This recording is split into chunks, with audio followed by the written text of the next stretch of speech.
Et donc, au départ, c'est une... Oui, absolument. Et c'est moi. C'est ça que je suis extrêmement fini. Je me reconnais ça. Ce sont les pièces qui sont un peu...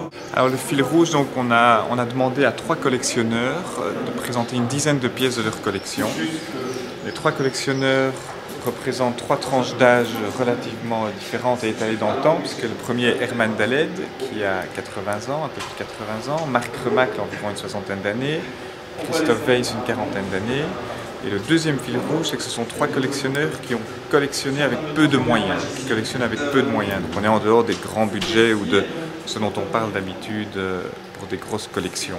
Donc l'art contemporain, ce n'est pas que des gros budgets.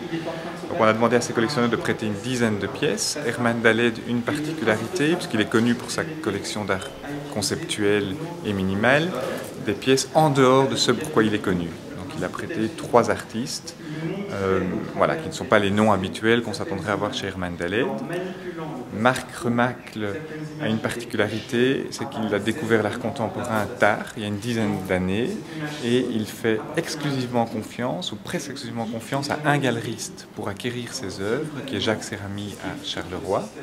Il a présenté des pièces assez fortes, il est médecin, des pièces assez fortes biologiquement et médicales, quelque part. Christophe Weiss, lui, est professeur d'art à Mons, notamment, conférencier aussi. Peu de moyens et une collection plus avec soit des éditions ou des plus petites pièces.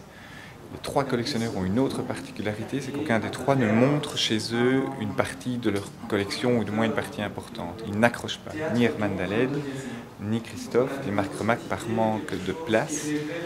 Les pièces sont plutôt chez des amis ou dans sa famille. Et donc notamment chez Marc Remacle, il y a un portrait qui a été fait au sang, avec son propre sang, par Michael Matisse.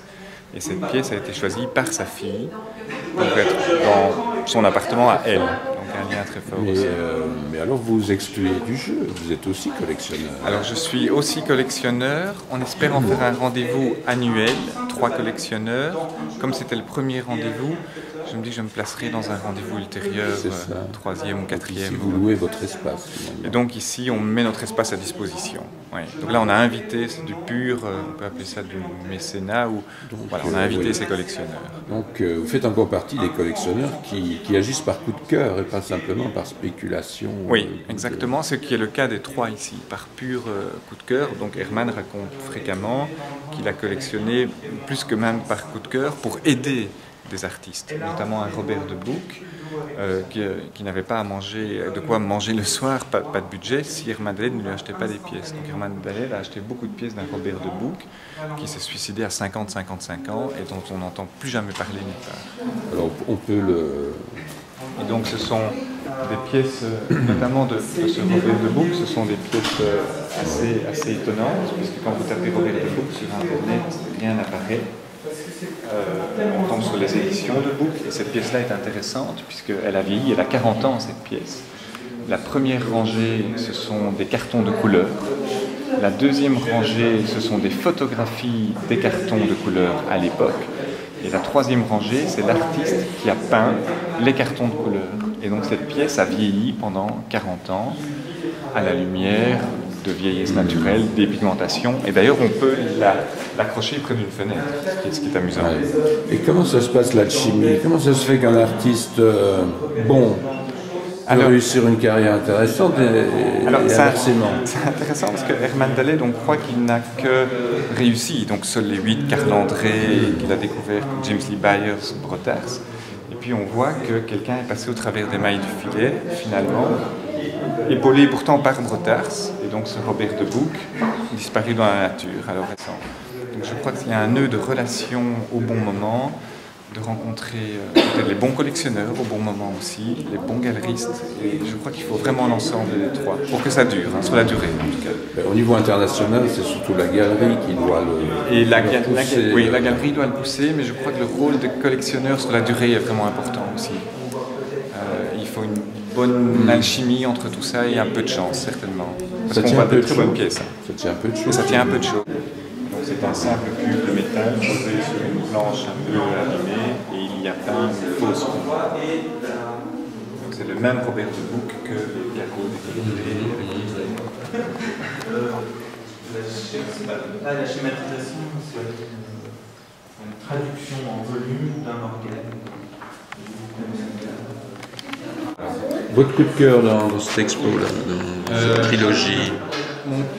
J'ai plusieurs coups de cœur, en tout cas les maquettes, les ateliers de Philippe de Gobert, certainement pour beaucoup de raisons.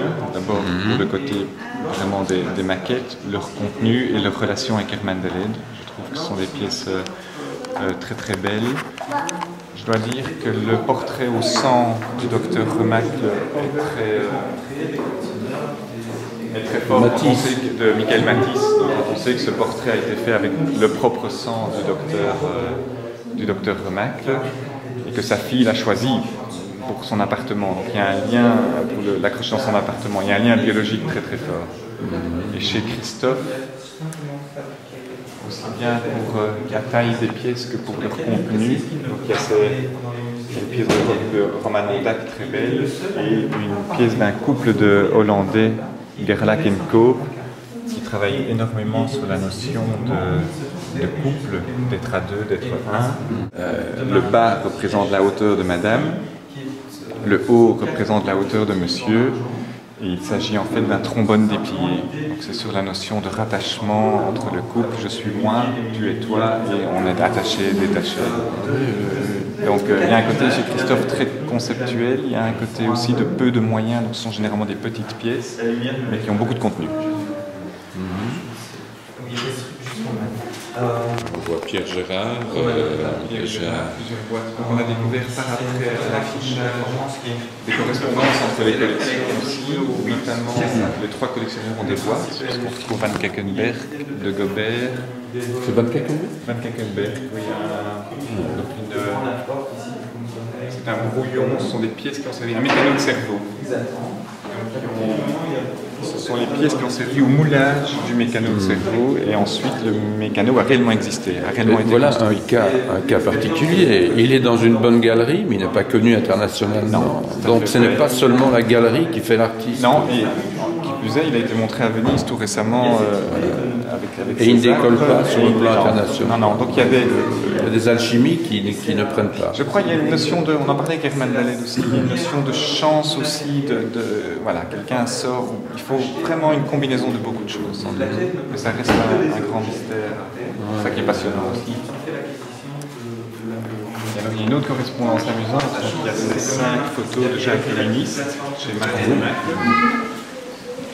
de la vidéo en Belgique, et qui a construit beaucoup ses romans photos, ses romans de pensée, qui mélangent de manière très poétique d'ailleurs les choses, et sa femme est souvent présente ici, chez Daniel. Et c'est amusant, c'est que chez Robert de Bouc, il y avait quelques photos là qui ont été prises dans la galerie Yellow Now à Liège.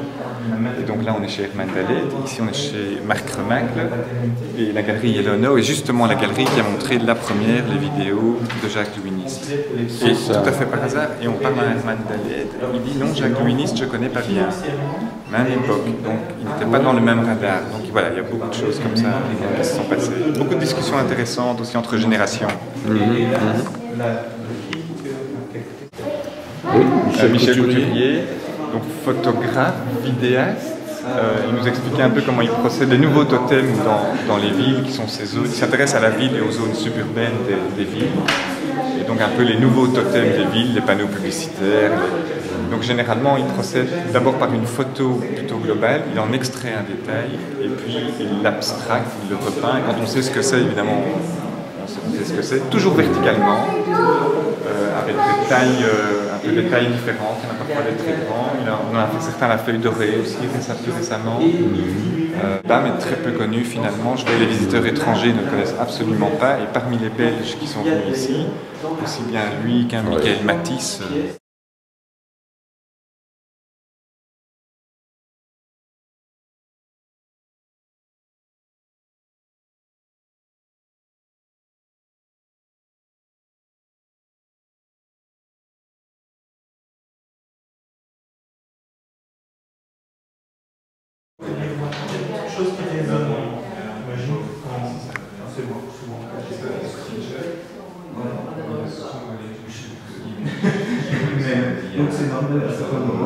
parlait de mes grands-parents, des échecs.